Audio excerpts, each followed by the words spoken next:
Hey everybody, welcome to episode 31 of Beyond Local. Today, first me, I'm Jeff Kimmel, Vice President of Sales and Marketing for LSEO, and with me is Mark Dymond, our Director of Paid Media. Thank you, Mark, for joining us today. Thanks, Jeff. It's great to be back in the studio again. The last time we did this, we were at our homes and doing it remotely, so it's great to be face-to-face in the studio. That's right. Anyway, so I'm kind of excited about today. So some of you may know, you may not know, we're really putting an effort in on focusing on e-commerce clients this year. And, we offer all services for digital marketing.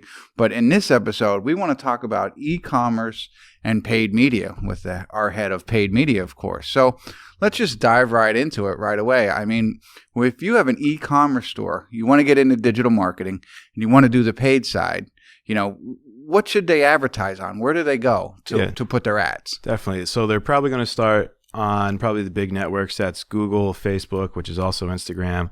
If Google's working, probably something related to Bing or their search partners like DuckDuckGo, which is becoming pretty popular lately. But depending on their actual products and their actual customers, Pinterest and Snapchat are probably another great choice too. Basically anywhere that offers a product catalog that you could put your products on is probably going to be a really good place to start. Okay. All right. That's great. And there's a lot of good places to put them. There's a lot of places I find some ads myself, always clicking on it. What kind of campaigns should they utilize in these different? Yeah, definitely. So if you're going on the search side, so we'll start there with Google, Bing, DuckDuckGo, and anything related to like search, you're probably going to do something related to search campaigns. The most popular one is probably going to be brand related, so that's bidding on your brand.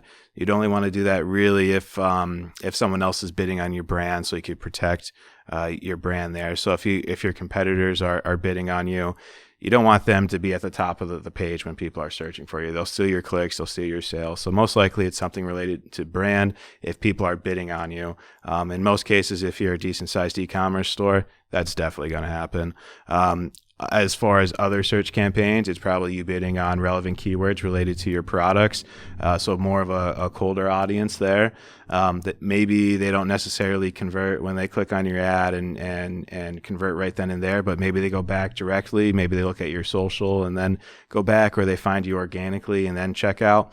You could find all of that information on Google Analytics. If you go to the assisted conversions, you could literally see how the search campaigns on Google Ads or any other platform has really assisted with your overall sales numbers there. But other than that, it's probably something related to remarketing. So that's the display side or video side. You could do remarketing. So people who've literally gone to your site, you could have the products, like follow them around, as I'm sure everyone has seen. You could do that on the display network, which is if they go to the different blogs. You could do it on YouTube if they go to your website and then they're on YouTube looking up different product reviews. You could have the products literally follow them around. But more than likely, the best place to start is product listing ads, which is PLA for abbreviation. The PLA ads are, if you're searching for a product, it's those image ads at the top or the right hand side of Google or Bing when you're searching for a specific product. Those have by far been the best performing for any e-commerce store. People are in the buying mode when they're searching for specific products, and they see that image of the product right at the top, so they click on it and check out. That's great. Yeah, I mean, it's interesting as you tell that, and I didn't really understand the abbreviation of PLA until you just explained it. Yeah, it's not the 3D printers. It's not filament. It's the product listing ads. Right. But when I'm searching for a product, that's what I'm looking at, right? Yep. Initially, and I think it's always a combination of these things because as a user or a customer, I'm searching for a different product, whatever that product may be, and it comes up in the PLA. Now that I know what it's called, I click on it and I look at it. I'm never the kind of guy who buys right away. Right. And then, of course, I go to Facebook, see what's going on there, Instagram, and there's that product I was looking at on the side. And prior to digital marketing, I was always like, that must be a sign. Maybe I should buy those, whatever, insert shoes or, jeans or whatever. Right. So, it's amazing what we can do now, like putting the image up there at the top of Google, seeing what it's like, clicking on it, getting to the e-commerce site, and then whether you decide to buy not to buy at that time or not, it's going to follow you around, and hopefully you convert at some point. Exactly. Yeah. So PLAs, we know what they are. We know where they are. How do they work? Yeah, definitely. So everything related to the product listing ads, this all comes back to product feeds. So everyone who has an e-commerce store, likely they're going to use some type of plugin depending on what platform they're on. If they're on WordPress, it's a plugin. Shopify has it too. Anything along those lines, there's some plugin. Depending on how big your inventory is and how frequently you change it, you could also do like a Google Sheet if you really don't want to mess with the plugin. You could, if you have a couple of products, you don't change the title or price or description around very often, just use a Google Sheet and that'll work as well. So everything starts with the product feed. You take that product feed, and then depending on what advertising platform you're using, you have to upload that feed to the platform. On Google, again, we'll use it as an example. You have to upload it to Google Merchant Center. So you'd create an account on Google Merchant Center. You'd connect your product feed to Google Merchant Center, and then you connect Google Merchant Center to Google Ads. So everything's related, everything's connected. It's automatically updated if you're using a plugin. That's how you get started on the most basic level of the product listing ads.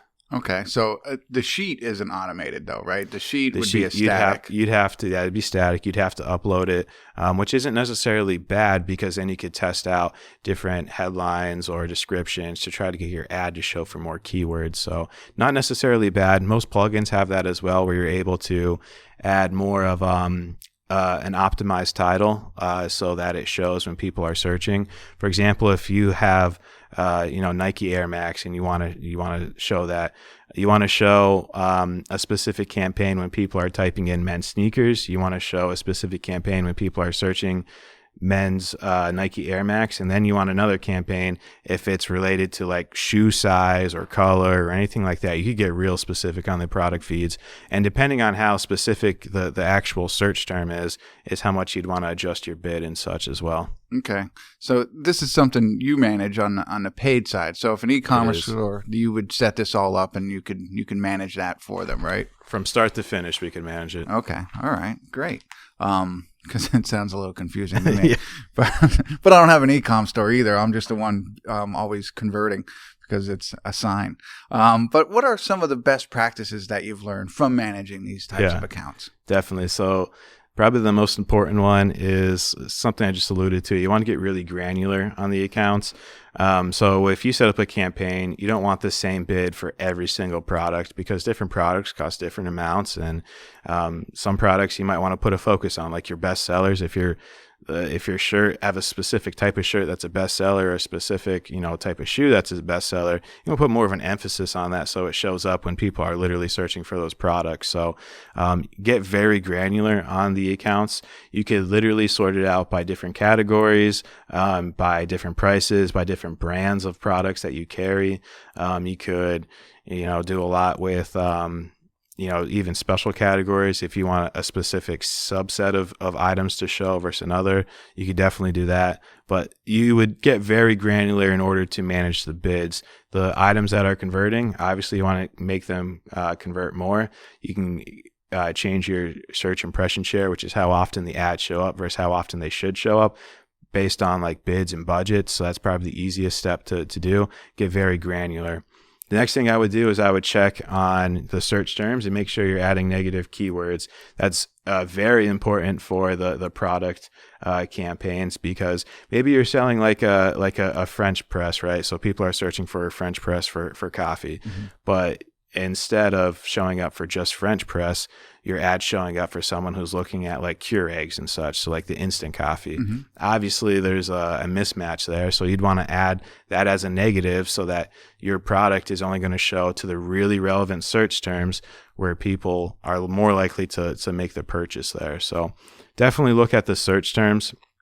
And then as far as making the ad more clickable, probably the most important thing is the image of the ad, having a unique image.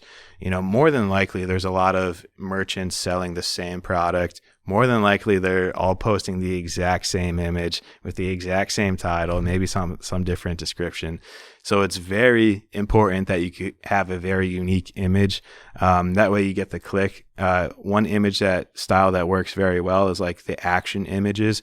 So instead of having maybe like a chair and white space in the background, having the chair in a room set up and having it looking like it normally would, right, like where we'd place the chair. So that's definitely another option for everyone.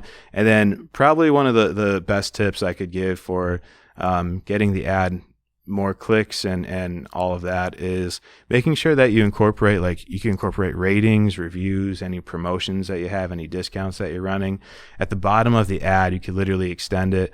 It'll show how many reviews that specific product has. It'll by stars. It'll show like out of 5 stars. It'll show a lot of different stuff. Like if you're running like a promotion, it'll say like sale at the top. If there's a discount, it'll show you like 20% off.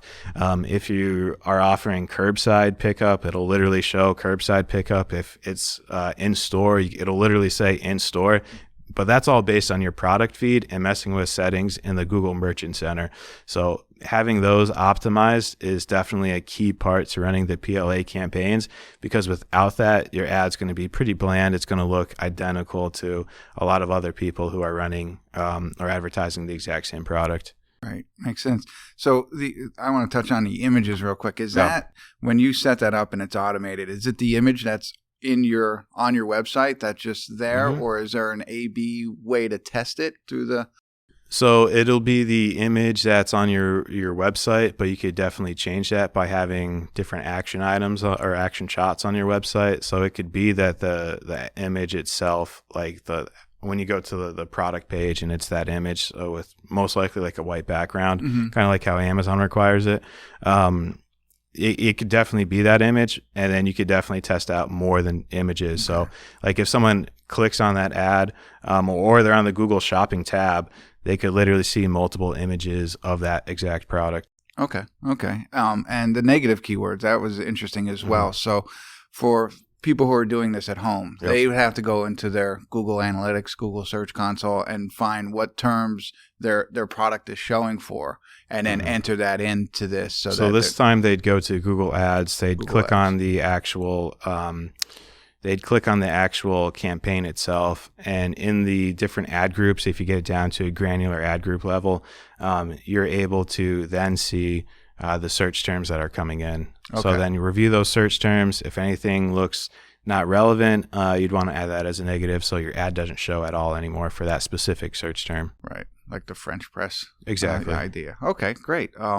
So there you go. I mean, hopefully that was helpful. It was helpful for me. I mean, I still think it's going to be a little bit hard for me to set that up, but I have a lot more information. But the point here is to help others with e-commerce stores improve their paid advertising, which Mark is an expert at. Do you have anything else you'd like to add before we quit for today? Yeah, definitely. If anyone's interested in just, having us take a look at their campaigns to see if we could help them, whether it be, setting up their Google Merchant Center or helping them with a plugin for their product feed, you could reach us at sales@lseo.com, and we'll be happy to take a look at it.